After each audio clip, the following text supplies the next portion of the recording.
ఓం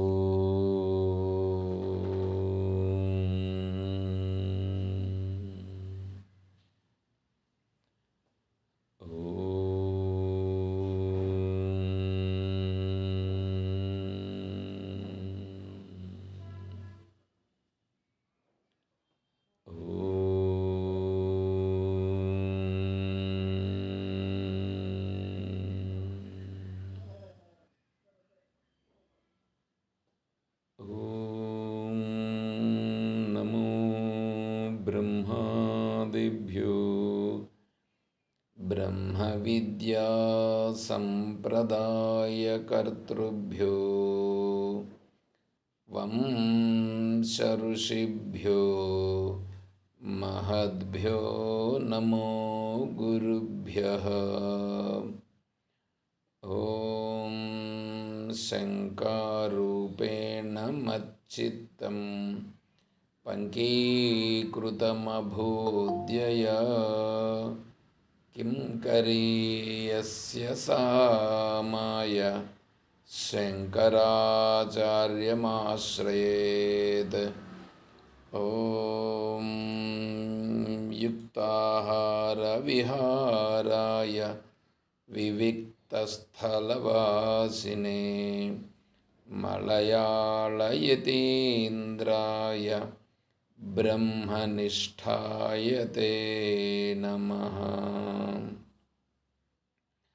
ఓం నారాయణం నమస్కృత్య నరం చైవ నరోత్తమం దేవీం సరస్వతీం వ్యాసం తతో జయముదీరయేత్.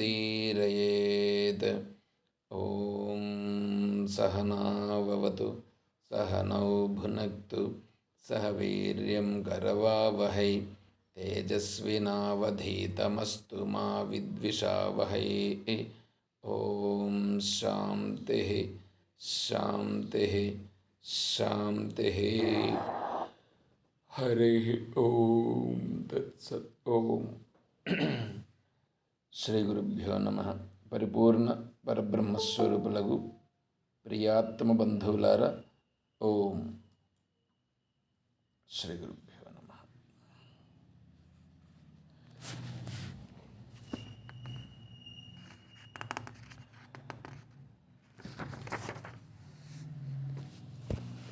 శ్రీమద్భగవద్గీత 10వ అధ్యాయం 16వ శ్లోకం.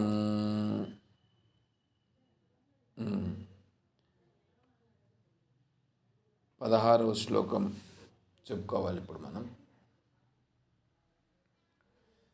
వక్తుమర్హస్య శేషేణ దివ్యాహ్యాత్మవిభూతయః యాభిర్విభూతిభిర్లోకాన్ ఇమాంస్త్వం వ్యాప్య తిష్టసి.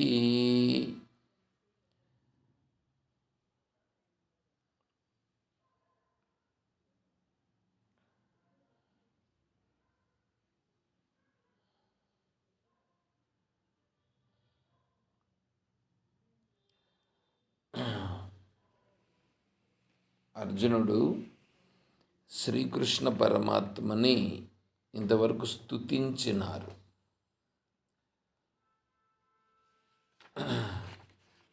పరం బ్రహ్మ పరం ధామ పవిత్రం పరమం భవాన్ పురుషం శాశ్వతం దివ్యం ఆదిదేవమసం విభుం అని స్తుతి చేసి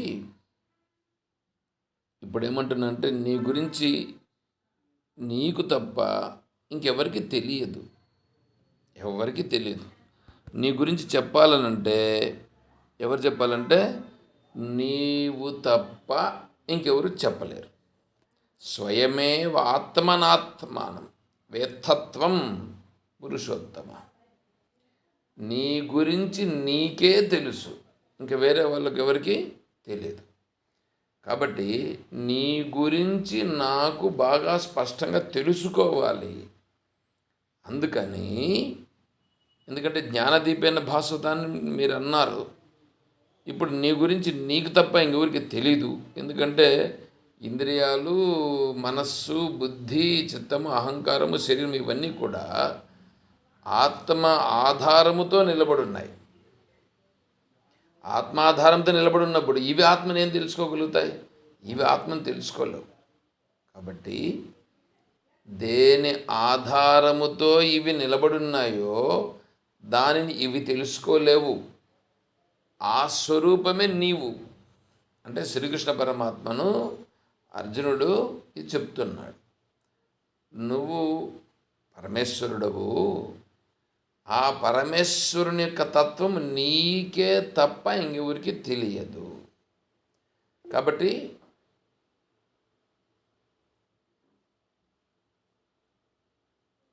ఏమగారు ఏమన్నా ప్రశ్న ఉందా?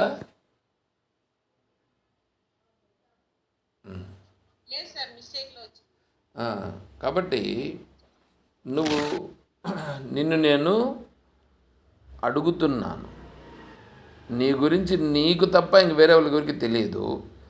నీ గురించి నీకు తప్ప వేరే వాళ్ళకు తెలియదు. కాబట్టి నీ గురించి నేను తెలుసుకోవాలంటే నువ్వే చెప్పడానికి నాకు అర్హుడవు. వక్తుం అర్హస్య శేషేన దివ్యాహి ఆత్మవిభూతయః. హే మహాత్మా,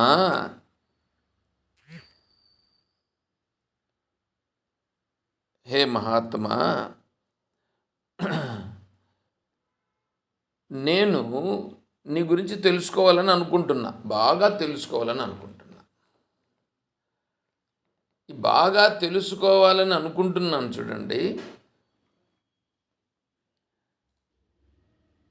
ఒక్క నిమిషం.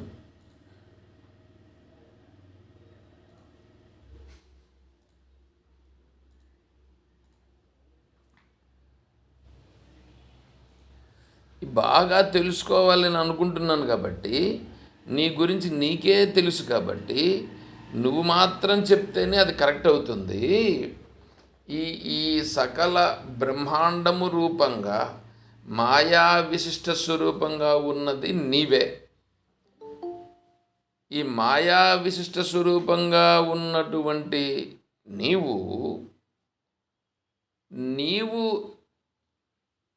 ఎవరెవరికి ఈ జ్ఞానదీపాన్ని వెలిగించావో, ఎక్కడెక్కడ నీ వైభవం ప్రకటమవుతూ ఉన్నదో, నీ యొక్క వైభవం ఎలా ఎలా ఉందో అనేటువంటిది తెలుసుకోవాలని నేను అనుకుంటున్నాను. ఎందుకంటే భగవంతుని తత్వము నేను బాగా స్పష్టముగా తెలుసుకుని ఆ భగవద్భావనను పొందాలని నేను అనుకుంటున్నాను. అందువలన ఆ భగవత్ తత్వమును తెలుసుకుండేదానికి నేను అర్హుడనని నీవనుకుంటే, ఇక్కడ చూడండి అడుగుతా అన్నాడు, ఇది వినయం. ఇక్కడ వినయం ఎట్లుండదు చూడండి. అడిగే విధానంలో వక్తుం అర్హస్య శేషేన, నేను తెలుసుకోవడానికి అర్హుడను అని మీరు భావిస్తే దివ్యాహ్యాత్మ విభూతయ, దివ్యమైనటువంటి నీ యొక్క వైభవమును, నీ యొక్క వైభవాన్ని నాకు యాభిర్విభూతిభిర్లోకాన్, యాభిః విభూతి ఇమాన్ లోకాం, ఈ లోకం నందు నీ యొక్క వైభవం ఎక్కడెక్కడ ఏదేది నీ యొక్క వైభవం ఉందో దానిని త్వం నీవు వ్యాప్య తిష్టసి. తిష్టసి అంటే తిష్ట వేసుకుని ఉండుట, స్థిరంగా ఉండుట. నీ యొక్క ప్రభావము ఎక్కడెక్కడ ఏది ఎట్లా ఉందో అది నేను తెలుసుకోవాలని అనుకుంటున్నాను. నేను తెలుసుకునేదానికి అర్హుడనని మీరు భావిస్తే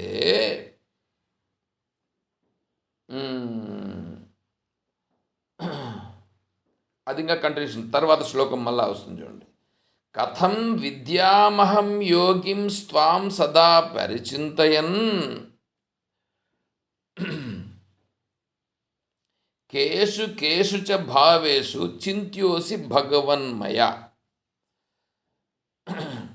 ఇంకా ఏంటంటే దానివల్ల ఎందుకు నేను తెలుసుకోవాలని అనుకుంటున్నానంటే, కథం విద్యాం అహం యోగిం స్త్వాం సదా పరిచింతయన్. వీటిని తెలుసుకునే దాని వలన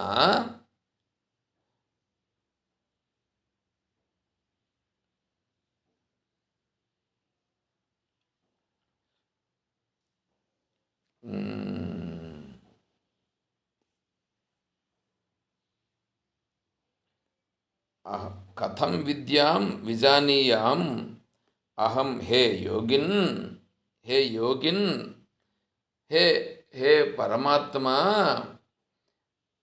నేను నిన్ను గుర్తించేదానికి, నిన్ను గుర్తించేదానికి, నిన్ను స్పష్టంగా ఇక్కడ ఇలా ఇలా పరమాత్మ ఉన్నాడని గుర్తించేదానికి పరిచింతయన్.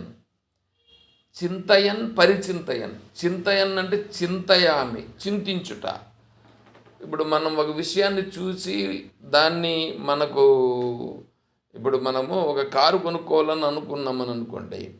ఆ కారు కొనుక్కోవాలని అనుకుంటే ఆ కారును చూసి, ఆ కారు మోడల్ చూసి, దాంట్లో ఉండేటువంటి సాధక బాధకాలు చూసి, దీన్ని మనం ఎలా స్వీకరించాలని చూసి, ఆ తర్వాత దాన్ని మనం పొందేదానికి ప్రయత్నం చేస్తాం. అదేవిధంగానే నేను నిన్ను బాగా తెలుసుకోవాలని నేను అనుకుంటున్నాను. బాగా తెలుసుకోవాలని అనుకుంటున్నటువంటి నిన్ను చూస్తానని నేను గుర్తించాలి. నేను గుర్తించాలి. ఎందుకంటే నువ్వు పలానా ప్రదేశంలో ఇలా ఉండాను అని నువ్వు చెప్పావు అని అనుకో, అప్పుడు చూస్తానే నేను నిన్ను స్పష్టంగా గుర్తిస్తాను. అలా గుర్తించేదానికి కేషు కేషు చ భావేషు, ఏ ఏ ఏ ఏ విభాగముల యందు నీవు అక్కడ ప్రకటమై ఉన్నావో దానిని నేను చింతించేదానికోసమని భగవన్మయా, భగవన్మయా, హే భగవానుడా, నేను నిన్ను చింతించేదానికి, నిన్ను స్పష్టంగా గుర్తించేదానికి ఎక్కడెక్కడ ఎలా ఎలా ఉన్నావో నాకు దయచేసి చెప్పగలవు అని దాన్ని ఇంకా ఇంకా పొడిగిస్తూ చెప్తున్నాడు. తర్వాత 18వ శ్లోకం. విస్తరేణాత్మనో యోగం విభూతిం చ జనార్దన భూయః కథయ తృప్తిర్హి శృణ్వతో నాస్తి మే అమృతం.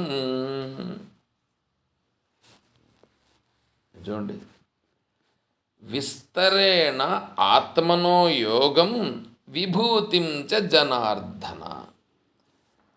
హే జనార్దన,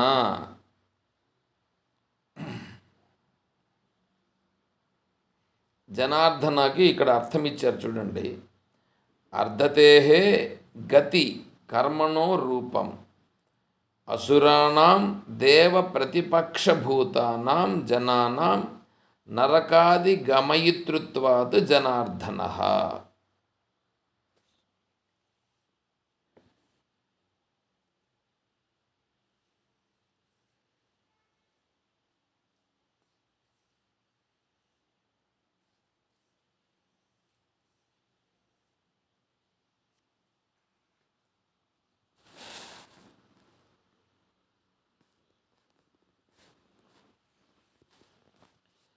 హే జనార్దన, ఇక్కడ ఏమంటున్నారంటే జనార్దన అనే దానికి వ్యుత్పత్తిని చెప్తున్నారు.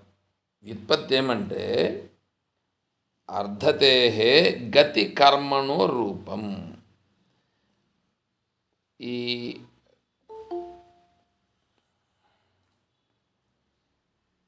గతి అనే అర్థము గల అర్థధాతువు యొక్క రూపము అని అంటున్నారు. గతి అని అంటే పొందుట, ఏదో ఒక దాన్ని పొందుట. ఆ పొందుట అనేటువంటి దానిని గతి అనే పదం సూచిస్తుంది. ఇక్కడ జనార్దన కదా ఉంది. జన అర్ధన అర్ధనః అని ఉంది ఇక్కడ. ఇక్కడ ముందేం చేస్తున్నారంటే అర్ధతేహే, అర్ధతేహే అనే దాన్ని చెప్తున్నారు. అర్ధతేహే అంటే గతి, గతి కర్మణో గతి అంటే వారి వారి కర్మను అనుసరించి వారు వారు పొందేటువంటిది ఏది ఉందో దానిని అర్ధతేహే పదం చేత సూచిస్తున్నారు. ఇంకా ఎవరు పొందేటువంటిది? అసురాణం దేవ ప్రతిపక్ష భూతానాం జనానాం. అసురాణం అసురులు, దేవతలకు శత్రువులైన జనులు అంటే రాక్షసులు. దేవతలకు విరోధులు కదా రాక్షసులు. ఆ దేవతలకు విరోధులైనటువంటి రాక్షసులు వాళ్ళు చేసినటువంటి కర్మలను అనుసరించి వారి వారి కర్మానుసారంగా వారికి నరకమునో లేకుంటే ఇంకో దాన్నో ప్రసాదించేటువంటి వాడిని జనార్దన అని పేరు. అదొక అర్థం. పోనీ అట్లా కాకపోతే ఇంకొక అర్థం ఏమిటంటే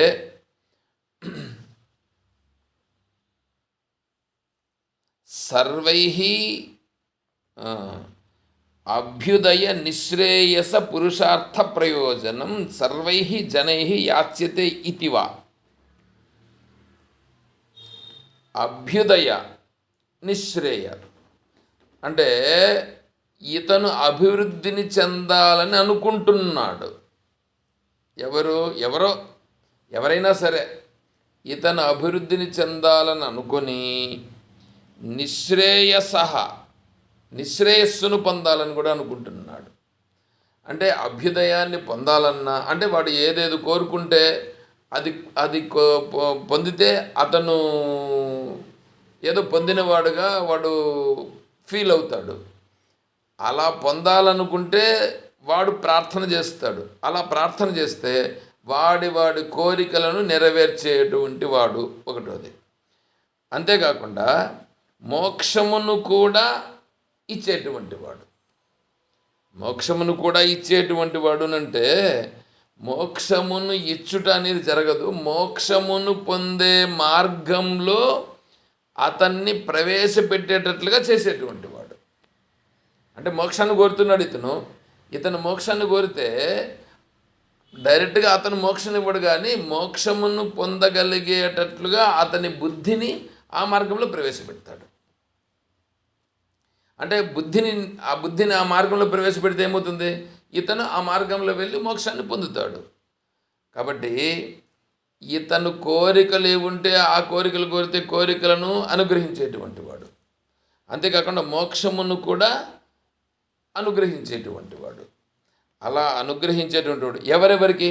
సర్వై జనై, సర్వజనులకి, అందరికీ ఎవరెవరు ఏది అడిగితే దాన్ని అంతటిని కూడా అనుగ్రహించేటువంటి వాడు. అట్లా అనుగ్రహించేటువంటి వాడికి పేరు జనార్దన అని పేరు. అంటే ఇక్కడ సంబోధన ఏమంటున్నాడు? నువ్వు ఏది కోరితే అది ఇచ్చేటువంటి వాడువు కదా. ఆ మాట అంటున్నానంటే అర్థం ఏంటి? ఇప్పుడు నేనేం కోరుకుంటున్నాను? నాకు నీ యొక్క విభూతులు తెలియాలి. విభూతులు తెలియాలనంటే నీ వైభవం తెలియాలి. నీ వైభవం తెలియాలంటే నేను ఇప్పుడు చూస్తూ ఉంటే నాకేదో చెట్లు కనిపిస్తున్నాయి, ఇండ్లు కనిపిస్తున్నాయి, ఈ కరెంటు కనిపిస్తూ ఉంది, ఈ ఫ్యాన్ కనిపిస్తూ ఉంది, ఉండేటువంటి ఇప్పుడు వర్షం పడుతూ ఉంది, ఆకాశం కనిపిస్తుంది, నక్షత్రాలు గ్రహాలు ఇవన్నీ కనిపిస్తున్నాయి. నాకు నీ వైభవం తెలియాలి, నీ ప్రభావము ఎక్కడెక్కడ ఎలా ఉందో నేను గుర్తించాలి. అంటే వాటిని చూస్తే ఇప్పుడు నేను నక్షత్రాలు చూస్తున్నా, సూర్యుని చూస్తున్నా, చంద్రుని చూస్తున్నా, ఈ చెట్లు చూస్తున్నా, చేమలు చూస్తున్నా, ఇవన్నీ చూస్తున్నా నేను. ఇప్పుడు ఇక్కడ ఏదైనా నీ ప్రభావం ఉందా లేదా? నీ ప్రభావం ఉంటే ఎలా ఉంది? అలా ఉంటే నేను దాన్ని గుర్తించాలి. చూడండి ఎట్లా ఉందో. నేను అట్లా గుర్తించేటట్లుగా, అక్కడ చూస్తూనే నిన్ను గుర్తించేటట్లుగా నాకు తెలుసుకోవాలని ఉన్నది. దానిని విస్తరేణ ఆత్మనో యోగం. విస్తరేణ ఆత్మనో యోగం. నీ యోగమును అంటే సర్వజ్ఞత్వము మొదలైన ఈశ్వర భావమును, విశిష్టమగు శక్తిని, విభూతిని అంటే ధ్యానము చేయదగిన వస్తువు యొక్క విస్తారమును.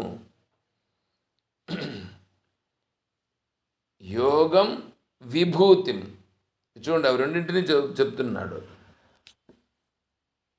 నీ యొక్క యోగం అంటే భగవంతుడు కదా, భగవంతుని యొక్క సామర్థ్యము, షడ్గుణైశ్వర్య సంపన్నుడని చెప్పుకున్నాం కదా, 6 రకాలుగా భగవంతుని యొక్క వైభవం ఉందని చెప్పుకున్నాం కదా. అంటే ఐశ్వర్యస్య, సమగ్రస్య, ధర్మస్య, యశస్య, శ్రియ, వైరాగ్యస్య, అథ మోక్షస్య. ఇన్ని చెప్పుకున్నాం కదా, ఇన్ని చెప్పారు కదా భగవంతుని గురించి. ఇప్పుడు ఈ 6 లక్షణాలు కలిగినటువంటి నీవు ఇక్కడ ఎదురుగా నేను చూసేటువంటి వాటిల్లో నీ యొక్క స్వభావము ఎలా ఎలా ఉందో విస్తారంగా చెప్పు నాకు. ఎందుకంటే నాకు సింపుల్గా తెలుసుకుంటే నా బుర్రకు పట్టదు. సింపుల్గా తెలుసుకునే దానివలన ఇదంతా భగవంతుని స్వరూపమే అని అంటే నాకు పట్టదు. కాబట్టి అక్కడ ఎలా నీ ఉన్నావో, ఏ విధంగా ఉన్నావో దానిని నువ్వు నాకు వివరించి చెప్తే దానిని నేను తెలుసుకొని ఆ ప్రకారంగా నేను నిన్ను దర్శిస్తూ చూస్తాను. భూయ కథయ తృప్తిర్హి, భూయ భూయ కథయ. ఇంతకుముందు చెప్పినావు నువ్వు, ఇంతకుముందు 7వ అధ్యాయంలోనే పరాప్రకృతిని, అపరాప్రకృతిని గురించి చెప్పినావు. 8వ అధ్యాయంలో ఓంకారం గురించి చెప్పినావు. 9వ అధ్యాయంలో ఈ సకల సృష్టి ఎలా వచ్చిందనే విషయాన్ని చెప్పినావు. మయా తతమిదం సర్వం జగదవ్యక్తమూర్తిన మతస్థాని సర్వభూత నచాహం తేషోవస్థిత అని చెప్పినావు. అన్నీ చెప్పినావు, బాగానే ఉంది. అయినా ఇప్పుడు నేను మళ్ళీ అడుగుతున్నా, భూయ మళ్ళీ చెప్పు. మళ్ళీ మళ్ళీ ఎందుకయ్యా చెప్పడము అని అంటే, శృణ్వతో నాస్తి మే అమృతం. శృణ్వతో నేను వింటూ ఉంటే ఈ ఈ యొక్క అమృతాన్ని, తృప్తి అనేటువంటిది నాకు ఇక్కడికి చాలు అనిపించటలేదు. నాకు చాలని అనిపించటలేదు. అంటే ఏంటి, భగవంతుని యొక్క తత్వాన్ని వినే కొద్దికి ఏమవుతుందంటే దాన్ని ఇంకా తెలుసుకుందామని అక్కడ మొదట ప్రారంభించినప్పుడు ఎందెందో ఇట్లాగా ఉందే, ఇంత ఇబ్బందిగా ఉందే, ఇంత తికమకగా ఉందే అనేటట్లుగా అనిపిస్తుంది మొదటలో. ఒక శ్లోకంలో ఒక రకంగా చెప్తారు, ఇంకో శ్లోకం దగ్గరికి వచ్చి ఇంకో రకంగా చెప్తాడే. ఈ శ్లోకాలకు ఇవంతా ఇట్లంతా ఉన్నాయే, ఏంటిది, మనం ఇట్లా అర్థం చేసుకునే దానికి వీలు అవుతుందా కాదా, లేదైనా మనం ఏమైనా తప్పు చేస్తా ఉన్నామా ఏంటి? శాస్త్రము, పురాణాలు, పెద్దోళ్ళు ఇవంతా చెప్పిండేటువంతా ఒక రకంగా ఉంటే ఇప్పుడు వీటికి వచ్చేటప్పటికి ఇది ఒక రకంగా చెప్తున్నారే. పోనీ ఇప్పుడు అందులో చెప్తా ఉండేది కరెక్ట్ అవునా కాదో, ఇప్పుడు ఈయన చెప్తా ఉండేది అవునా కాదా, ఇది కరెక్ట్ అవుతుందా కాదా? మరి పురాణాలు ఇవన్నీ చెప్పినటువంటివి మనమంతా కూడా ఇంతకుముందు విని ఉండేటివి అవంతా కరెక్ట్ కదా, మరి వీటికి వచ్చేటప్పటికి ఈయన ఇట్లా చెప్తున్నారే, ఏది ఇప్పుడు నమ్మాలా అనేటట్లుగా సంశయం వస్తుంది. ఇదంతా సంశయం వచ్చి ఇది ముందుకు పోయే పరిస్థితి లేకుండా కూడా అయ్యే పరిస్థితి వస్తుంది మొదటలో, ప్రారంభంలో. అయితే కొద్దిగా దానిని పరిశీలనాత్మక దృష్టితో చూచి ఇది ఎంతవరకు సత్యము, ఇది ఎంతవరకు సత్యం కాదు, దీన్ని మనం విచారణ చేస్తూ ఉండేదానివల్ల మనం ఉన్న యథార్థాన్ని తెలుసుకుంటున్నామా లేదా, ఈ విషయాన్ని బాగా గుర్తించినాడని అనుకోండి, ఇంకా అక్కడి నుంచి మళ్ళీ బయట వచ్చేదానికి వాడికి మనస్సు బుద్ధి పుట్టదు. అదేవిధంగా ఆ విషయాన్ని ఇక్కడ అర్జునుడు ఎక్స్ప్రెస్ చేస్తున్నాడు. శృణ్వతో నాస్తి మే అమృతం తృప్తిర్హి. నువ్వు చెప్తా ఉండేది వింటూ ఉంటే నాకెట్లుందంటే అమృతమును తాగుతూ అబ్బా, ఇంకా ఇంకా ఇంకా ఇంకా ఇంకా ఇంకా తాగాలని అనిపిస్తున్నది.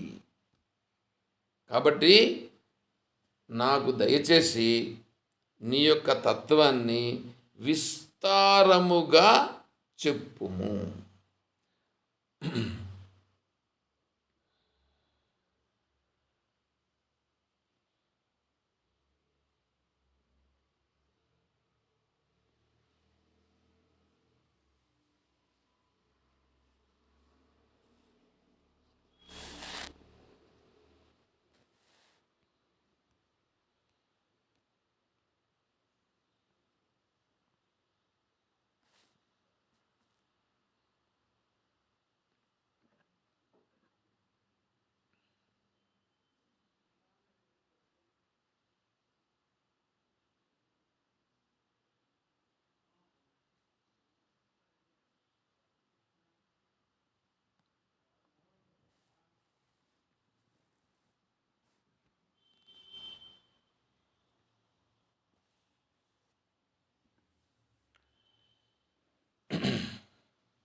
ఈ 3 శ్లోకాలు చూడండి ఎంత సింపుల్గా ఉన్నాయో.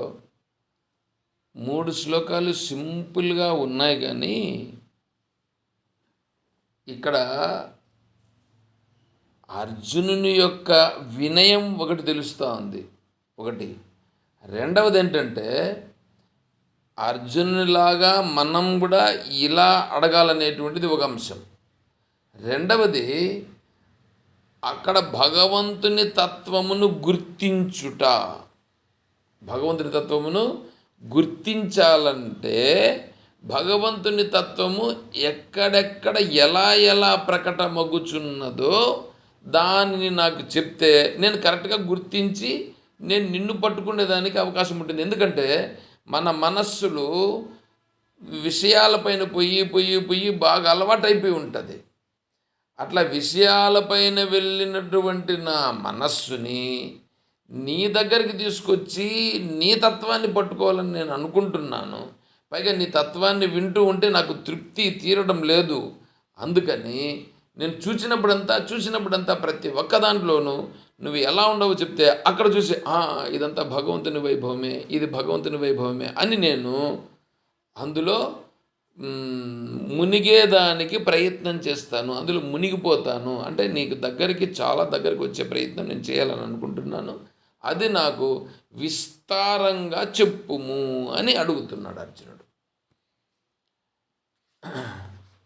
దీనివలన ఏమవుతుంది? ఇప్పుడు ఈ జగత్ అనేది ఒకటి ఉంది. ఈ జగత్ అనేటువంటి దానిలో నువ్వు ఎక్కడెక్కడ ఉండవో నాకు చెప్పు. సీతాఫలం ఉంటుంది. సీతాఫలంలో గింజలుంటాయి. గింజల చుట్టూ ఆ తెల్లని గుజ్జు ఉంటుంది. ఇప్పుడు గింజలు బీజం, దాని చుట్టూ ఉండేటువంటిదేమో గుజ్జు ఉంటుంది, అది తీయగా ఉంటుంది. గింజలు పనికిరావు మనకు. ఈ పైన ఉండేటువంటి గుజ్జు మాత్రం తింటుంటాం. సరే, ఇప్పుడు ఆ గింజలతో ఆ విత్తనం మళ్ళీ పడి ఇంకా వేరే చెట్లన్నీ కూడా వచ్చేదానికి అవకాశం ఉంది. అంటే ఇప్పుడు ఆ గింజలు ఉన్నాయి కదా, అందులో ఎన్ని గింజలు ఉన్నాయి అవి. ఆ గింజలు సీతాఫలం యొక్క సంతానంను పెంచుకునేదానికి తెలుస్తూ ఉంది కదా అక్కడ. అదేవిధంగానే ఇక్కడ ఈ సృష్టి అంతా నీ నుంచి పరాప్రకృతి అపరాప్రకృతి రూపంగా వచ్చిందే, ఏర్పడిందే, కరెక్టే కాదని చెప్పట్లేదు. అయితే నువ్వు జ్ఞానదీపాన్ని వెలిగిస్తానని చెప్పి ఒకటి చెప్పావు. రెండవది, ఇలా జ్ఞానదీపమును వెలిగించుకున్నటువంటి వాళ్ళు, అంటే నీ ద్వారా భగవంతుని యొక్క తత్వాన్ని పొంది ఆ భగవద్భావనలో విలీనమైపోయినటువంటి వాళ్ళు ఉన్నారే, వాళ్ళని గురించి నేను తెలుసుకుంటే వీళ్ళు ఇలా భగవద్భావనలో విలీనమైనారే అని నేను తెలుసుకుని నేను కూడా అట్లా వచ్చేదానికి ఒకటి ప్రయత్నం చేస్తాను. ఒకటోది. రెండవది, నీ యొక్క వైభవం ఎక్కడెక్కడెక్కడ చూస్తూనే ఇది భగవంతుని యొక్క వైభవం అని నేను గుర్తించాలి. అప్పుడేమవుతుంది, నా మనస్సు విషయాల మీదకి పోతూ ఉండేది. అట్లాంటిది ఇప్పుడు విషయాల మీదకి పోకుండా ఇది భగవంతుడే భగవంతుని యొక్క వైభవమే, భగవంతుని యొక్క విభూతి అంటే భగవంతుని యొక్క సామర్థ్యం అని నేను గుర్తించేదానికి వీలవుతుంది. అలా వీలైన కారణం చేత ఏమవుతుందంటే నా మనస్సు విషయాల నుండి మరల్చి భగవద్భావనలో పూర్తిగా విలీనమవుతుంది. అలా విలీనమయ్యేటట్లుగా నా కొరకు దాన్ని వివరించి చెప్పుము అని అడుగుతున్నాడండి. ఇది మనకు పనికొచ్చే అంశమవునా కదా. సార్ ఇప్పుడు ఉండేదంతా భగవంతుడు అని ఆయన పిలిచినప్పుడు పర్టికులర్ గా దీంట్లో దీంట్లో ఉన్నాడు అంతా ఉన్నాడు అని మళ్ళీ ఎందుకు తెలుసుకోవాలనుకుంటున్నాడు? ఇది ఎందుకంటే మొత్తం భగవంతుడు అని తెలుసు, మొత్తము దాంట్లో భగవంతుడు ఉన్నాడని తెలుసు, మళ్ళీ ఎందుకు అలా? మొత్తము భగవంతుడే అని తెలిసినప్పుడు మొత్తము భగవంతునిగానే మనం చూస్తున్నామా? చూడట్లేదు. ఎందుకు చూడట్లే? మొత్తం భగవంతుడేగా. ఏ రూపంలో ఎట్లా ఉన్నాడనేది అడిగినా. మన మనస్సుకు దృఢము కావడం లేదు. ఆ? ఏదో బాబు చెప్తున్నాడు. వాళ్ళని చూసి మనం అలా అవ్వడానికి అడుగుతున్నాడు సార్. ఇప్పుడు ఎవరినైనా అలా పొందిన వాళ్ళని చూస్తే మనకి వాళ్ళు ఎలా ఉండారో ఒక్కొక్కరు ఒక్కోలాగా ఉంటారు. ఇప్పుడు రమణ మహర్షి ఒకలాగా ఉంటారు, స్వామీజీ ఒకలాగా ఉంటారు. ఇప్పుడు చూస్తే మనకి ఆ వైభవం ప్రకటమవుతుంది. భగవద్వైభవము ప్రకటమవుతుంది, దాన్ని మనం గుర్తించేది ఒకటి. కానీ ఇక్కడ ప్రశ్న ఏంటంటే ఇదంతా భగవంతుని యొక్క స్వరూపమే కదా. ఇదంతా భగవంతుని స్వరూపమే అయినప్పుడు మళ్ళీ మనము ఎక్కడెక్కడ ఎలా ఉండావు అని అడగాల్సిన అవసరం ఏంటి అనేది ప్రశ్న. అంటే ఇదంతా భగవంతుని యొక్క వైభవమే. పరాప్రకృతి అపరాప్రకృతి కరెక్టే. పరాప్రకృతి అపరాప్రకృతి అయినప్పుడు మనం దీన్ని చూసినప్పుడు ఇది పరాప్రకృతి, ఇది అపరాప్రకృతి, ఇది భగవంతుని యొక్క వైభవము అని మనం ఉంటున్నామా? అలా ఉండుట లేదు అంటే మనస్సుకు ఏదో తెలుసునే కానీ స్పష్టంగా తెలియలేదు. అది స్పష్టం కావాలి కదా. ఇప్పుడు అలా స్పష్టం అగ్గుట కొరకు ఎక్కడెక్కడెక్కడెక్కడ ఎలా ఉందో చెప్పితే అది ఇంకా బాగా పడుతుంది. అప్పుడు మనస్సు ఏమవుతుందంటే అందులో దృఢమవుతుంది. అలా దృఢమయ్యే దాని కొరకు ఇక్కడ భగవంతుణ్ణి అర్జునుడు ప్రశ్న వేస్తున్నాడు. అర్థమైందా అమ్మగారు?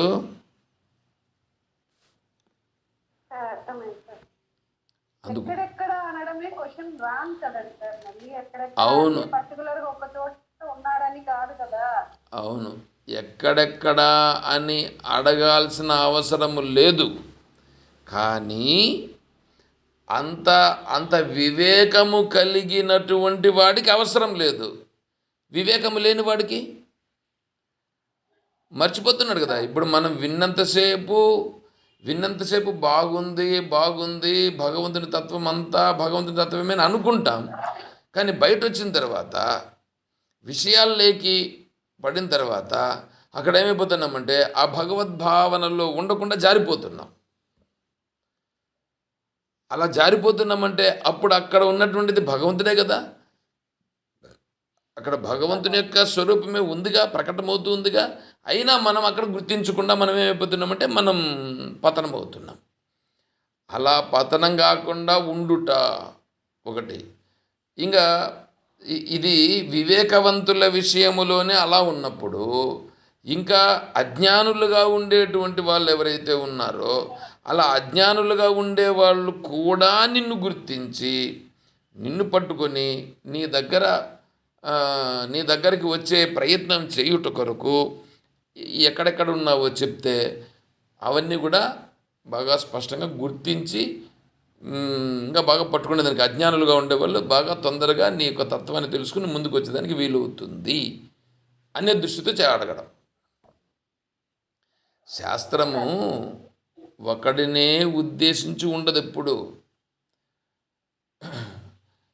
వివేకము కలిగిన, ఇప్పుడు క్లాస్ ఉందని అనుకోండి, స్కూల్లో తరగతిలో ఒకడేమో ఒక్కసారి చెప్తేనే అర్థమైపోతుంది,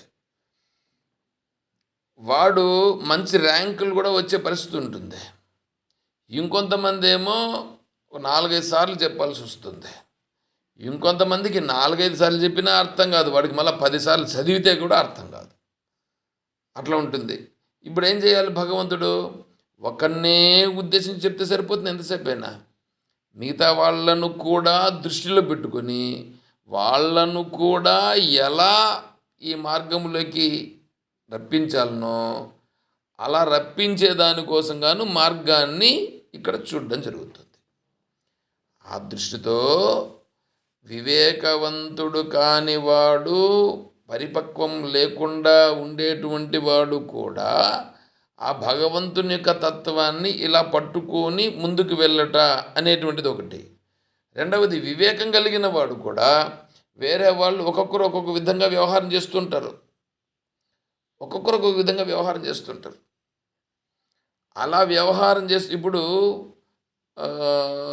హిందువులలోనే రకరకాల పద్ధతులు, అలా రకరకాల పద్ధతుల్లో ఒకడొకడు ఒక్కో దాన్ని ఆశ్రయిస్తూ ఉంటాడు. ఒకడు కృష్ణుడిని, ఒకడు రాముణ్ణి, ఇంకొకడు శివుణ్ణి, ఇంకొకడు అమ్మవారిని, ఇంకొకడు గ్రహాలను, ఇంకొకడేమో సుబ్రహ్మణ్య స్వామిని, ఇంకొకడేమో వినాయక స్వామిని, ఇంకోటేమో సూర్యభగవానుని, ఇట్లా రకరకాలుగా పట్టుకుంటూ ఉంటారు. ఈ హిందువులలోనే ఇలా రకరకాల భావాలు ఉన్నాయి. ఈ హిందువులు కాదని మిగతా వాళ్ళని తీసుకుంటే వాళ్ళు ముస్లింలు ఒక రకంగా ఉన్నారు, క్రైస్తవులు ఒక రకంగా ఉన్నారు, జైనులు ఒక రకంగా ఉన్నారు, బౌద్ధులు ఒక రకంగా ప్రార్థిస్తున్నారు. ఇట్లా రకరకాలైనటువంటి వాళ్ళు రకరకాలుగా ప్రార్థిస్తున్నారు కదా. అలా ప్రార్థించేటువంటి వాళ్ళు వాళ్ళ సిద్ధాంతాలను పట్టుకొని వాళ్ళు పోతున్నారు కదా. ఇప్పుడు అవి చూసినప్పుడు మనకేమవుతుందంటే వాళ్ళ దేవుడు వేరే, మా దేవుడు వేరే అని కొంతమంది అంటూ ఉంటారు, వీళ్ళు అనుకుంటూ ఉంటారు. మళ్ళా అనేది ఏమంటారంటే ఆ దేవుడు అంతా ఒకటే అనే మాట కూడా అంటారు. దేవుడు ఒకటే అంటారు, మళ్ళా మీరు మీ దేవుణ్ణి మీరు ప్రార్థిస్తున్నారు, మా దేవుడు ఇట్లా అని వీళ్ళు అంటూ ఉంటారు. అంటే నాతోనే ఒక డాక్టర్ అన్నారు. డాక్టర్ ఏమన్నారంటే ఆమెకు ట్రాన్స్ఫర్ వచ్చింది. ముదిగుబ్బలో ఉన్నప్పుడే ముదిగుబ్బలో నుంచి ఆమెకు రిమ్స్ హాస్పిటల్ కడపకి ట్రాన్స్ఫర్ వచ్చింది. ఆమె ఏమన్నారంటే నేను పట్టుకున్నటువంటి దేవుడు నన్ను అనుగ్రహించి నన్ను ఇక్కడి నుంచి అక్కడికి ట్రాన్స్ఫర్ చేయించినాడు, నా దేవుడు అన్నది. ఏమంటే డాక్టర్గా ఉండేవాళ్ళు దేవుణ్ణి ప్రస్తావన చేయొచ్చా? ఒకటి. ఒకవేళ ప్రస్తావన చేస్తే ఇప్పుడు నా దేవుడు నీ దేవుడు ఇద్దరున్నారా అంటే ఇప్పుడు ఏమైపోయింది? ఇప్పుడు ఆమె దేవుని గురించి ప్రస్తావన చేస్తూ ఉంటే ఇప్పుడు నేనేం చేయాలా? ఓహో, అప్పుడు ఈమెకు ఒక దేవుడు నాకు ఒక దేవుడు ఉన్నాడా? లేదు. ఓహో, ఈమె భావనలో ఈ దేవుణ్ణి ఇలా ఈవిడ ప్రార్థిస్తున్నది, అది కూడా భగవంతుని వైభవమే కదా అని నేను అనుకొని అక్కడ వికారం చెందకుండా మీరు ఇలా ప్రార్థిస్తున్నారని నేను భావించి వాళ్ళ యందు కూడా భగవద్భావనతో చూస్తూ నేను వికారం చెందకుండా ఉండగలిగే స్థితిని పొందుట. చూడండి, ఒక్కొక్కరు ఒక్కొక్క విధంగా ప్రార్థన చేస్తుంటారు కదా భగవంతుణ్ణి.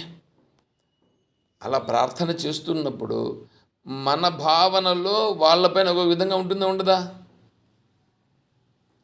ఇప్పుడు అయ్యప్పను ప్రార్థన చేసేటువంటి వాళ్ళు అయ్యప్పే గొప్ప అని అంటారు. తర్వాత హనుమత్ ఉపాసన చేసేవాళ్ళు హనుమంతుడే గొప్ప అని అంటారు. శివుణ్ణి ఉపాసన చేసి శివదీక్ష తీసుకున్న వాళ్ళు శివుడే గొప్ప అని అంటారు. గోవిందమాల వేసుకున్నటువంటి వాళ్ళు నడిచిపోతూ గోవిందుడు గొప్ప అని అంటారు. చూడండి, ఒక్కొక్కరు ఒక్కొక్క విధంగా. ఇప్పుడు బొంబాయి నుంచి తిరుమలకు నడకదారిలో వస్తారండి, చూసారా ఎప్పుడన్నా మీరు? బొంబాయి నుంచి వస్తారు, ఢిల్లీ నుంచి వస్తారు. మరి అవన్నీ జరుగుతున్నాయంటే అక్కడ వాళ్ళు భగవంతుని ఆడుండారని కదా వస్తున్నారు వాళ్ళు. ఇప్పుడు ఇదంతా భగవంతుని యొక్క వైభవాన్ని వాళ్ళు భావించి వస్తున్నారా, భావించకుండా వస్తున్నారా? అది ఒక వైభవమే కదా. అది కూడా వాళ్ళని చూసినప్పుడు ఓ పిచ్చోళ్ళు వీళ్ళు, ఈ పిచ్చి నాయనలంతా అటు నుంచి ఇంత దూరం నడిచి రావాలన్నా అని మనం అనుకుంటే ఎట్లా? అలా అనుకోకుండా అక్కడ కూడా భగవంతుని యొక్క వైభవము ఎలా ప్రకటమవుతుంది, నువ్వు అక్కడ భగవద్ వైభవాన్ని ఎలా చూడాలి అనే విషయాన్ని గుర్తించేటట్లుగా ఇక్కడ మనకు ప్రశ్న. హిందువులు అలా ప్రార్థిస్తున్నారు, ముస్లింలు ఇలా ప్రార్థిస్తున్నారు. ఇంకా అక్కడి నుంచి పోతే చార్వాకులు ఒక విధంగా ఉంటారు. తర్వాత ఈ పూర్వమీమాంసకులు అనేటువంటి వాళ్ళు ఉన్నారు. న్యాయము, వైశేషికము, సాంఖ్యము, యోగము, వీళ్ళందరూ ఉన్నారు చూడండి. ఇప్పుడు ద్వైతులు, విశిష్టాద్వైతులు, అద్వైతులు ఉన్నారు కదా. దీంట్లో ద్వైతులు వీళ్ళందరూ కూడా ద్వైతులే.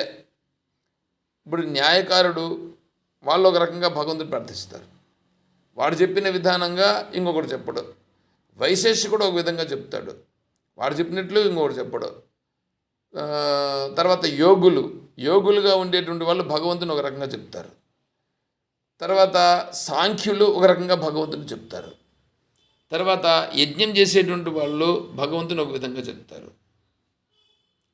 తర్వాత బౌద్ధులుగా ఉండేటువంటి వాళ్ళలో 4 కేటగిరీలు. మళ్ళా వాళ్ళు ఒక రకంగా చెప్తారు, ఒకటి చెప్పినట్లు ఇంకొకటి చెప్పడం. తర్వాత ఈ జైనులుగా ఉండేటువంటి వాళ్ళు కూడా భగవంతుణ్ణి ప్రార్థిస్తారు. అయితే వీళ్ళు చెప్పే విధానాలు, వీళ్ళ సిద్ధాంతం వేరుగా ఉంటుంది. ఒక్కొక్కరి సిద్ధాంతం ఒక్కొక్కటి వేరుగా ఉన్నాయి. ఇన్ని వేరు సిద్ధాంతాలుగా ఉన్నాయే. ఇలా వేరు సిద్ధాంతాలుగా ఉన్నప్పుడు వాళ్ళ పద్ధతి ప్రకారంగా వాళ్ళు ప్రార్థిస్తున్నారే. దీంట్లో కరెక్ట్గా నేను పట్టుకోవడం ఎట్లా? ఒకటి. రెండవది, వాళ్ళు ప్రార్థిస్తూ ఉండేది కరెక్ట్ అవునా కాదా? ఒకవేళ కరెక్ట్ అయితే అది ఎంతవరకు కరెక్ట్, ఎంతవరకు సమంజసం అంటే నేను కూడా ఇప్పుడు వాళ్ళను తిరస్కార భావంగా చూడాలనా, వీళ్ళకి తెలియదని నేను వాళ్ళని కించపరుచుకోవాలనా, లేకంటే సరే వాళ్ళ యొక్క మానసిక పరిస్థితి అంత మాత్రం ఉంది, అంతవరకే వాళ్ళ యొక్క సామర్థ్యము, కాబట్టి అంతవరకు వాళ్ళు భగవంతుని ప్రార్థిస్తున్నారు అని తీసుకుని దానికంటే ఇంకా ముందుకు ఉండేటువంటి మార్గాన్ని నేను పట్టుకోవాలనా? ఇప్పుడు ఎట్లా అవుతుంది ఇదంతా? చూడండి, ఎన్ని వస్తున్నాయి చూడండి. అర్థమవుతుందా ఇది? అర్థమవుతాం స్వామి. అద్వైతమే దీంట్లోనే డిఫరెంట్ గా చెప్తారు కదా స్వామి. అద్వైతంలో కూడా మళ్ళీ వీళ్ళు ఉన్నారు, వాళ్ళు ఎప్పుడు న్యాయమో ధర్మమే చెప్తాను కానీ తత్వాన్ని బోధించట్లేదు. అద్వైతంలోనే మళ్ళా ద్వైతాద్వైతమని, శుద్ధాద్వైతమని ఇట్లా చెప్తారు. కొంతసేపు అద్వైతం కరెక్ట్ అంటారు, మళ్ళీ ఇంకొంతసేపు వచ్చి ఇక్కడ వచ్చేటప్పుడు ఈ కర్మలోకి వచ్చేటప్పటికి ఇది కరెక్ట్ అండి, ఇట్లా ఉండాల్సిందే, అద్వైతం కరెక్టే కానీ ఇది కూడా ఉండాలా, ఇట్లా ఉండాలి అని కూడా చెప్తారు. ఇప్పుడు దీన్నంతా మనం ఎలా తీసుకోవాలి అనేటువంటిది ఇక్కడ ఇవన్నింటికి సమస్యకు పరిష్కారం ఇక్కడ దొరుకుతుంది. ఎందుకంటే ఇవన్నీ భగవంతుని యొక్క, ఇప్పుడు నేను ఒకటి మీకు చెప్తాను నేనండి.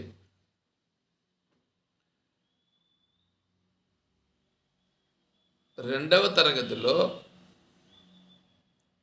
ఎక్కాలు నేర్చుకుంటాడు. 1వ తరగతిలో 1, 2 నేర్చుకుంటాడు. 5వ తరగతి వచ్చేటప్పటికి బాగా కూడికలు, భాగహారాలు, గుణకారాలు ఇవన్నీ వచ్చేస్తాయి. చిన్నగా లెక్కలు కూడా చేస్తాడు. అదే 7వ తరగతికి వచ్చేటప్పటికి కొన్ని కాలము, దూరము ఇటువంటివన్నింటినీ లెక్క వేయడము, ఒక వ్యాపారానికి సంబంధించి దీంట్లో లాభము నష్టము, లాభం వస్తే ఎట్లా, నష్టం వస్తే ఎట్లా, లాభశాతం ఏంటి, నష్టశాతం ఏంటి, ఇవన్నీ లెక్కలు తెలుసుకుంటాడు. 10th క్లాస్కి వచ్చేటప్పటికి ఆ ట్రిగ్నామెట్రీని గురించి తెలుసుకుంటాడు. 10th క్లాస్ నుంచి 10th క్లాస్లో ఒకప్పుడు కాంపోజిట్ మ్యాథమెటిక్స్ అని ఉండేది.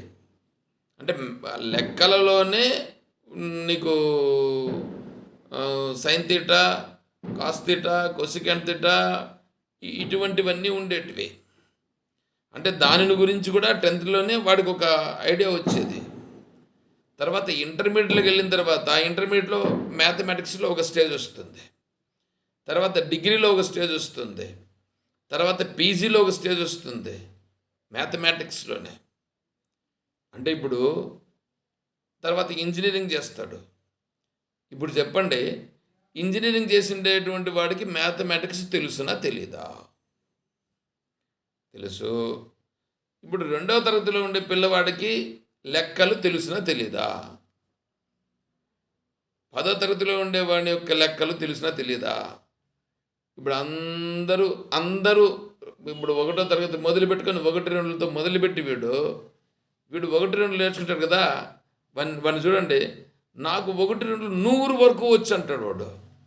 వాడు చెప్పేటప్పుడు విన్నారా ఎప్పుడన్నా మీరు? నాకు 100 వరకు వచ్చు అంటే వీడు ఇప్పుడు 100 వరకు నేర్చుకున్నాడు అనేటువంటిది వాడు చెప్పేటువంటిది. అంటే నాకు లెక్కలు వచ్చు అనేది, అంటే వాడి ఎక్స్ప్రెషన్ అది ఉంటుంది. అంటే ఒక్కొక్క స్టేజ్లో మ్యాథమెటిక్స్కి సంబంధించినటువంటి విషయాలన్నీ అక్కడ ప్రకటమవుతున్నాయా లేదా? అన్నీ అక్కడక్కడ ప్రకటమవుతున్నాయి. ఇప్పుడు మనం చూడాలి, ఇప్పుడు ఇంజనీరింగ్ స్టేజ్లో ఉండేటువంటి వాడు కూడా మ్యాథమెటిక్స్ ఉంటుంది వాడికి. ఇంజనీరింగ్ స్టేజ్లో ఉండేటువంటి వాడికి మ్యాథమెటిక్స్ ఉంది. ఈ కింద ఉండేటువంటి వాళ్ళందరూ కూడా మ్యాథ్స్లోనే వాళ్ళకు తగినట్ల స్థితిలో వాళ్ళు ఉన్నారు. ఇప్పుడు మనం చూస్తే ఒరిజినల్గా మ్యాథ్స్ కరెక్ట్గా తెలిసిన వాడు ఎవడు అని మనం అనుకోండి, మ్యాథ్స్ ఎవరెవరికి తెలుసు? ఇంజనీరింగ్ చేసిన వాడికి తెలుసు. ఇంజనీరింగ్ తెలిసిన వాడికి తెలిస్తే ఈ 2వ తరగతిలో వీడు ఇది ఎందుకు నేర్చుకోవాలా? ఒకటేసారి డైరెక్ట్గా ఇంజనీరింగ్ నేర్చుకోవచ్చు కదా. అంటే స్టెప్ బై స్టెప్ పోవాలి స్వామి, మీకు చెప్పినారు కదా. ఫస్ట్ స్టెప్ ఎక్కకుండా ఒకేసారి 10వ స్టెప్ ఎక్కవద్దు. స్టెప్ బై స్టెప్ పోతేనే అది పడుతుంది. అంటే ఇప్పుడేమి 2వ తరగతిలో ఉండేవాడు వాడి స్థాయిలో వాడికి లెక్కలు తెలుసు, 10వ తరగతిలో వాడి స్థాయిలో వాడికి లెక్కలు తెలుసు, అంటే వాడికి మ్యాథమెటిక్స్ వచ్చు. ఇంటర్మీడియట్ స్థాయిలో వాడికి లెక్కలు తెలుసు. ఇట్లా లెక్కలు మ్యాథమెటిక్స్ గురించి వాడి యోగ్యతను అనుసరించి వాడికి తెలుసు. దీంట్లో దేనిని తప్పులు పట్టేదానికి లేదు కదా. అన్ని బేసే కదా అవి. పైన ఉండేవాడికి కింద ఉండేటువంటిది బేస్. అలాగే భగవంతుని గురించి తెలుసుకునేటువంటి వాళ్ళు ఒక్కొక్కరు ఒక్కొక్క స్థాయిలో తెలుసుకుంటూ ఉంటారు. అలా తెలుసుకుంటూ ఉండడం అనేటువంటిది వాళ్ళ యోగ్యతను అనుసరించి వాడికి ఆ స్థాయి వరకు తెలుస్తూ ఉంటుంది, అంతవరకు తెలుస్తూ ఉంటుంది. కానీ పూర్తిగా తత్వమును ఇది అనేటట్లుగా తెలిసిన వాడు ఎవడో ఒకడు ఉంటాడు, ఎవడో ఒకడు. అదే మనుష్యానం సహస్రేషు. ఇప్పుడు వీళ్ళందరూ తెలుసుకుంటానేటువంటి విధానాన్ని ఇప్పుడు మనం దాంట్లో చూసి మనం అక్కడ ఇది బాగుంది ఇది బాగలేదు అని నువ్వు ఇప్పుడు విచారం చేయాల్సిన పనిలా. అక్కడ పోయి దాంట్లో నువ్వు ఇది ఇట్లా చేస్తున్నావు అట్లా చేస్తున్నావు అని మనం అనాల్సిన పనిలా. మనం ఏం చేయాలి? ఓహో, వీళ్ళు ఈ మార్గంలో ఉన్నారు, ఈ మార్గంలో భగవంతుని వీడు ఇంతవరకు పట్టుకున్నాడు. ఇప్పుడు 5వ తరగతి వరకు పోయినాడు, 5వ తరగతి వరకు వీడు చదువుకున్నాడు, 5వ తరగతి వరకు ఉండే లెక్కలు వీడికి తెలుస్తాయి. తెలిసిందే లేదా మనకి పని చూస్తానే. అదేవిధంగా ఇంటర్మీడియట్ వరకు ఉన్నాడు, ఓహో ఇంటర్మీడియట్ వరకు ఉండేటువంటి వాడు వీడి యొక్క మ్యాథమెటిక్స్ సామర్థ్యం వీడికి ఇంత ఉంటుంది.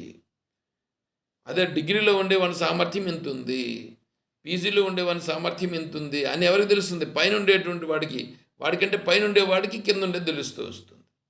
బాగా పూర్తిగా ఇంజనీరింగ్ స్థాయిలో ఉన్నటువంటి వాడికి వీళ్ళ స్థాయిలన్నీ ఎక్కడెక్కడ ఉన్నాయి అనేటువంటిది వాడికి అర్థమవుతుంది. అదేవిధంగానే భగవంతుని గురించి ఎవరెవరు ఏ స్థాయిలో ప్రార్థన చేస్తున్నారు, వీడు ప్రార్థన చేస్తూ ఉండేటువంటి విధానం కరెక్ట్ అవునా కాదా, వీడు చేస్తూ ఉండేది ఎంతవరకు వీడు వచ్చినాడు, ఇది ఆత్మస్వరూపం వరకు దారి తీస్తుందా తీయదా, వీడు ఇక్కడికే వచ్చి ఆగిపోయినాడా లేదా వీడు ఇంకా ముందుకు ప్రయత్నం చేస్తున్నాడా అనేటువంటిదంతా ఎవడికి తెలుస్తుంది? ఆత్మతత్వమును గురించి బాగా తెలుసుకున్నటువంటి వాడికి తెలుస్తుంది. అది ఏమంటే అర్థమవుతుందా? ఏం విజయమ్మ గారు?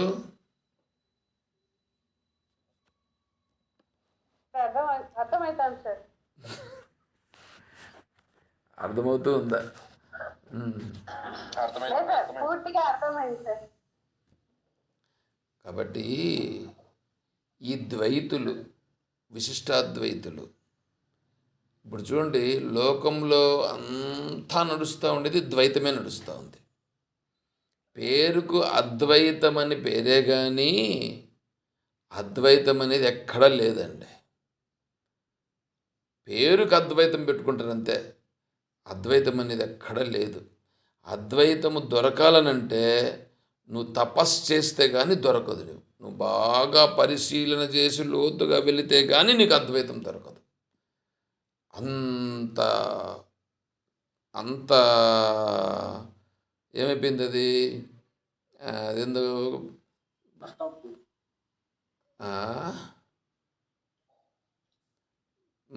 అంత తెలుసుకోవడానికి దొరకడానికి దుర్లభమైపోయింది. అట్లా ఉంది అద్వైత స్థితి. అద్వైత స్థితి స్వామి. అద్వైత స్థితికి వచ్చినటువంటి వాడికి వీటన్నింటినీ గుర్తిస్తూ దేనితోనూ విరోధము లేకుండా, ఓహో ఇదంతా ద్వైతం, ఇది విశిష్టాద్వైతం, వీళ్ళు ఇక్కడ వరకు రాగలుగుతున్నారు, వీరు దేవతోపాసన వరకు మాత్రం చేస్తున్నారు, వీళ్ళు హిరణ్య గర్భోపాసన వరకు చేస్తున్నారు, వీళ్ళు ఇంతవరకు వస్తున్నారు కానీ ఆత్మతత్వం వరకు రావడం లేదు. ఇంకొంతమంది సగుణ బ్రహ్మను పట్టుకుంటున్నారు కానీ అసలు సగుణత్వాన్నే పట్టుకోలేదు, సగుణ బ్రహ్మనే పట్టుకోలేదు. వీళ్ళకి సాకారమే సరిపోయింది కానీ అసలు నిజమైనటువంటి సగుణం దగ్గరికి రాలేదు. ఈ సగుణం దగ్గరికి వీళ్ళు వచ్చినారు కానీ నిర్గుణానికి వీళ్ళు రాలేదు. వీళ్ళు ఆత్మస్వరూపాన్ని గురించి చెప్తున్నారు కానీ వీడికి నిజంగా ఆత్మస్వరూపం తెలియట్లేదు, ఇవన్నీ బిజినెస్లు చేసుకుంటున్నారు అనేటువంటిది మనకు అప్పుడు స్పష్టమై వాళ్ళలో భగవంతుని తత్వం ఉన్నది అని గుర్తిస్తూనే దానికి మనం వికారం చెందకుండా ఉండగలిగేటువంటి స్థితి వస్తుంది. ఇవన్నీ తెలిస్తే, తెలియకపోతే వ్యతిరేక భావన వచ్చేస్తుంది ఒకో దానిపైన. వీళ్ళు విగ్రహారాధన చేసుకుంటున్నారే, ఏంది పెడిది, వీళ్ళు క్రిస్టియన్స్ ఉన్నారే, క్రిస్టియన్స్ ఈ విగ్రహారాధన వీళ్ళు చేస్తున్నారని వీళ్ళ దగ్గర ప్రసాదం తినరు, వాళ్ళు ప్రసాదం తినరు. వీళ్ళు ముందు హిందువులుగా ఉండి క్రిస్టియానిటీని పుచ్చుకున్నారు. వీడు క్రిస్టియన్గా మారినాడు, కన్వర్ట్ అయినాడు. వీడే మళ్ళీ ఆ దేవత దగ్గరికి వెళ్ళి ఆ విగ్రహారాధన చేయకూడదండి, ఆ ప్రసాదం తినకూడదండి అని వీడు వ్యతిరేకిస్తాడు. ఇదంతా ఎంత వాడి యొక్క మూర్ఖత్వం అని చెప్పాలి. అట్లా ఉంటాయి. అవన్నీ వికారం చెందకుండా ఉండే స్థితి అనేటువంటిది మనకు ఈ తత్వం తెలిస్తే వస్తుంది. ఇప్పుడు చెప్పండి, ఏం ప్రశ్న? ఎక్కడైనా స్వామి, ఇప్పుడు ఏ సబ్జెక్ట్లో అయినా, ఇప్పుడు జాబ్కి వెళ్తాము, ఎక్కడికి వెళ్ళినా వాళ్ళు డెప్త్ చెప్పరు స్వామి. ఏది చెప్పరు, డెప్త్ చెప్పరు. ఏదైనా జాబ్ చేస్తాను, సబ్జెక్ట్ చెప్పు అంటే తెలుసుకుంటావులే అని అంటారు, లేకపోతే నీకు ఇప్పుడే తెలియదు లేదన్నా అంటారు. ఎందుకు స్వామి? ఎక్కడ పోయినా 99% అట్లే ఉంటుంది. ఎందుకంటే వాడికి నిజంగా తెలిసి ఉండి చెప్పలేదా ఒకటోది, లేదా వాడికి నిజంగా తెలిసి ఉంటే వాడు చెప్పకపోవడానికి కారణము వీనంతటి వీడు ప్రయత్నం చేసి వస్తే చెప్దాంలే అనేటువంటిది అక్కడ ఉంటుంది. నిజంగా తెలిసిన వాడు కనుక కాకపోతే వీడు చెప్పడం అనేటువంటిది చేతకాక దాన్ని దాటివేయడం జరుగుతుంది. అది పరిస్థితి. అదండి, అర్థమైంది ఇప్పుడు ఏమన్నా కొద్దిగా అందరికీ?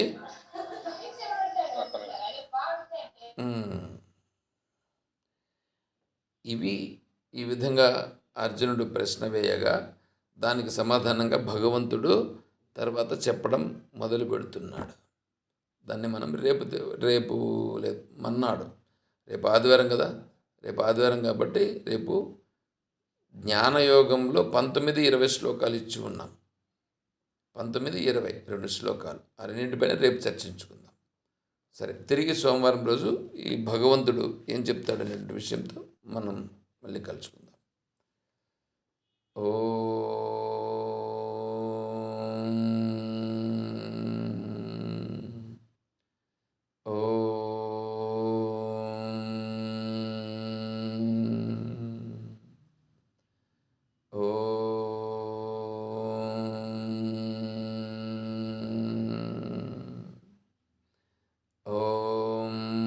असतो मा सद्गमय ॐ तमसो मा ज्योतिर्गमय ॐ मृत्योर्मा अमृतं गमय ॐ शान्तिः शान्तिः शान्तिः हरिः ॐ तत्सत् ॐ सर्वं श्री सद्गुरुचरणारविन्दार्पणमस्तु ॐ जय बोलो श्री कृष्ण परमात्मा की जय बोलो गीता माता की जय बोलो भक्त मंडली की जय हर नमः पार्वती पतये हर हर महादेव शंभो शंकर जय सीताराम हरि ओम तत्सत ओम हरि ओम ओम